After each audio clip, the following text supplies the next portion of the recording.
This flavorful Grandma's German potato salad is made with just simple ingredients and a whole lot of love. Learn how to make it with this video, brought to you by recipes.net.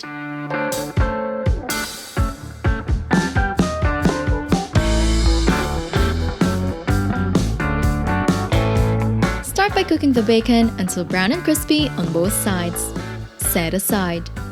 In the same pan, add the white onions and cook until browned.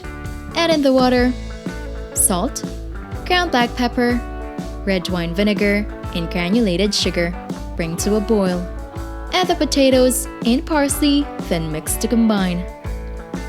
Crumble half of the bacon in the pan and continue heating for about 5 minutes.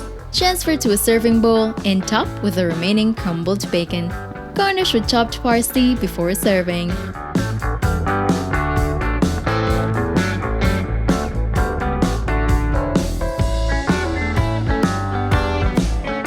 Don't forget to hit like, subscribe, and turn on that notification bell to catch more easy and tasty dishes to try at home.